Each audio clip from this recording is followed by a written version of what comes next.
নমস্কার, আমি বর্ধমান বিশ্ববিদ্যালয়ের অন্তর্গত কালনা কলেজের বিএড বিভাগের চতুর্থ সেমিস্টারের ছাত্রী।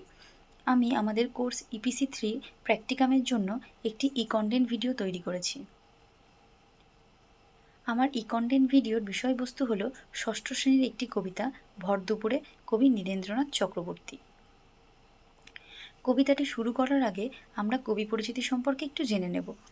কবি নীরেন্দ্রনাথ চক্রবর্তী জন্মগ্রহণ করেন 1924 সালে বাংলাদেশের ফরিদপুর জেলায়। তিনি প্রথমে সত্যযুগ পত্রিকার সাংবাদিক রূপে কর্মজীবন শুরু করেন। পরবর্তীকালে আনন্দবাজার পত্রিকার সঙ্গেও তিনি যুক্ত হন। বহুদিন তিনি আনন্দমেলা সম্পাদনার দায়িত্ব পালন করেছেন। বাংলা কবিতার জগতে কবি নীরেন্দ্রনাথ চক্রবর্তী অত্যন্ত জনপ্রিয় একটি নাম।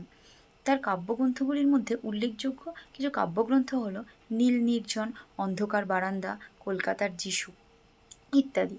উলঙ্গ রাজা কাব্যগ্রন্থের জন্য তিনি সাহিত্য একাডেমি পুরস্কার পেয়েছেন। তিনি মৃত্যুবরণ করেন 2018 সালে। এবার আমরা কবিতাটি সম্পর্কে জানব। ওই যে অসৎ গাছটি ওতো পথিকজনের ছাতা, তলায় ঘাসের গালচেখানি আদর করে পাতা। কবিতার শুরুতেই একটি অশ্বত্থ গাছের কথা বলা হয়েছে, যে গাছটি পথ চলতি মানুষের মাথায় ছাতার মতো কাজ করছে।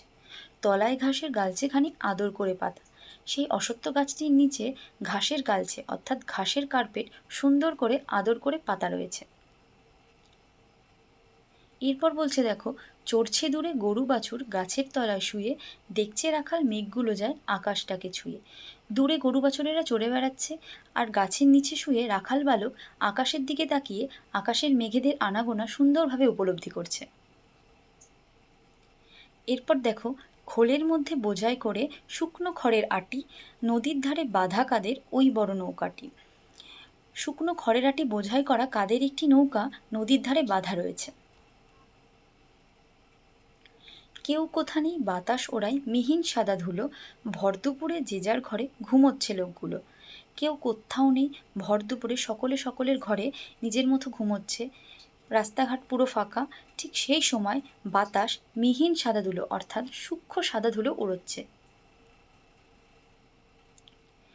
শুধুই কি আর মানুষ ঘুমোয়, যে জানে সেই জানে, আঁচল পেতে বিশ্বভুবন ঘুমোচ্ছে এখানে। শুধু মানুষের ঘুমের কথাই কবিতাতে বলা হয়নি, এখানে যে বিশ্বভুবনও ঘুমোচ্ছে সেই কথাটিই বলা হচ্ছে। এই বিশ্ব প্রকৃতিকে যারা উপলব্ধি করতে পারে একমাত্র তারাই জানবে এই বিশ্বভুবনের ঘুমের কথা। কবিতাটি এখানেই শেষ হলো। আমি তোমাদের জন্য কিছু শব্দার্থ রেখেছি। গালচে, গালচে কথার অর্থ হচ্ছে কার্পেট। খোল, খোল কথার অর্থ হচ্ছে ফাঁপা আবরণ। মিহিন, মিহিন কথার অর্থ হচ্ছে সূক্ষ্ম বা অতি ক্ষুদ্র। এরপর আমি তোমাদের জন্য কিছু প্রশ্ন রেখেছি।